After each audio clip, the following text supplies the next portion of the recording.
Vyama vya ushirika vimetakiwa kujiendeleza kwa kujiendesha kibiashara kwa kuwa na mipango na mikakati madhubuti kuhakikisha vinakuwa kwa kasi ili kuondokana na ule utegemezi ambao umekuwa ukisababisha vyama vingi kutokupiga hatua kubwa ya kimaendeleo. Kauli hiyo imetolewa na mrajisi msaidizi wa vyama vya ushirika mkoani Mwanza, Bi Hilda Boniface, wakati wa kongamano la wanawake wa vyama vya ushirika mkoani Mwanza, ambapo kongamano hilo limeambatana na uchaguzi wa viongozi mbalimbali wa vyama hivyo katika kanda ya Ziwa. Aliongeza kuwa vyama hivyo vina wajibu wa kuwekeza katika miradi mbalimbali pamoja na kuhakikisha kuwa vinahamasisha makundi ya wanawake, vijana, lakini pia watu wenye mahitaji maalum kujiunga katika vyama vya ushirika. Tume ya Maendeleo Tanzania, Tume ya Maendeleo Ushirika Tanzania inaendelea kusimamia ushirika kwa kuzingatia vipaumbele 7. Kwa hivyo, ninatamani vipaumbele 7 hivi wa mama na sisi tuliomo ndani tuweze kuvifahamu angalau, kwa sababu ni sehemu mojawapo ambayo maelekezo ya tume tuhakikishe kwamba na sisi tulioko kwenye vyama huku tunavisimamia. Kipaumbele namba 1 ni vyama vya ushirika kujiendesha kibiashara. Tukieleza vyama vya ushirika kujiendesha kibiashara, tumaanishi wewe kufanya biashara sokoni pekee. Hapana.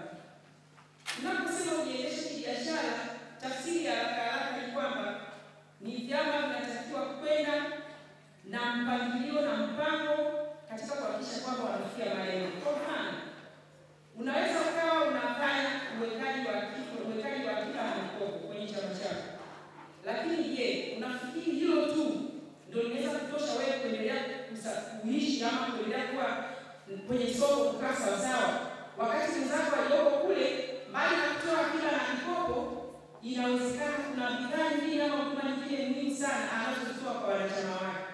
Usipofanya hivyo, usipokwenda kibiashara, tukisema kibiashara maana yake tumezungukwa na mazingira mengi ambayo yanatusababishia sisi kukwama au kuyumba kusogea mbele.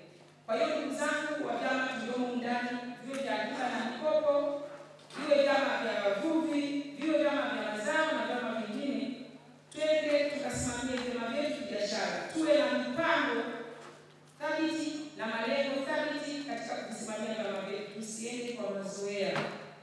Kwenda kibiashara, tuwe na mikakati madhubuti na malengo mahususi na kuhakikisha kwamba malengo yale yanafikiwa kama yalivyokusudiwa.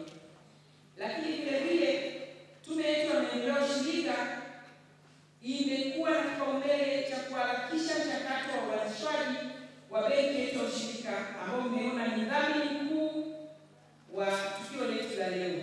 Lakini pia kwa upande wake, Pili Marwa, mwenyekiti wa Jumuiya ya Wanawake Taifa, amesema kuwa wanawake wengi bado hawajajua fursa zilizopo katika ushirika, ikiwemo mikopo yenye riba nafuu pamoja na mafunzo maalum kwa ajili ya matumizi sahihi ya mikopo hiyo.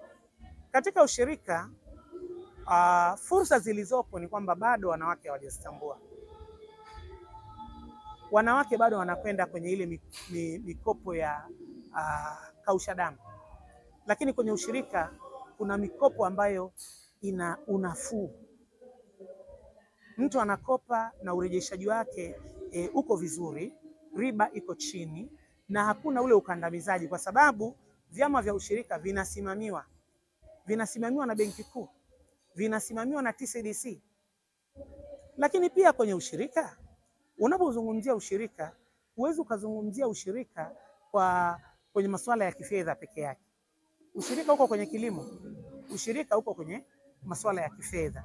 Ukienda kwenye kilimo, kwa mfano Mwanza, tumeona kuna akina mama hapa wana ushirika kwenye masuala ya uvuvi, mambo ya samaki. Kuna masuala ya kilimo, pamba. Sio kila mwanamke anajua kwamba pesa anayoikopa anatakiwa aitumie namna gani katika kujiendeleza. Kwa hiyo kuna mafunzo maalum ya kifedha na namna ya kutawala masuala ya kifedha. Kama umekopa kwa ajili ya biashara, masuala ya biashara tumeamua tutafanya mafunzo kwa kina mama kwamba akichukua ni mkopo kwa ajili ya mtaji wa kibiashara, asianguke katikati, ahakikishe anafanya biashara kwa faida. Lakini leo mmeona kwenye benki ya ushirika hapa akina mama wamefunguliwa vibubu, akaunti za vibubu hazina riba zile. akina mama wanafungua zile account na watakuwa wanapata faida. Zile account zitawasaidia kufanya saving. Mimi ni Bosco Melody, Global TV Mwanza. Ili kuwa mwanafamilia bora wa Global TV, usisahau kusubscribe, like, kushare na kucomment. Baada ya kusubscribe, bonyeza alama ya kengele ili kupata taarifa kwa kila video inayopanda Global TV Online.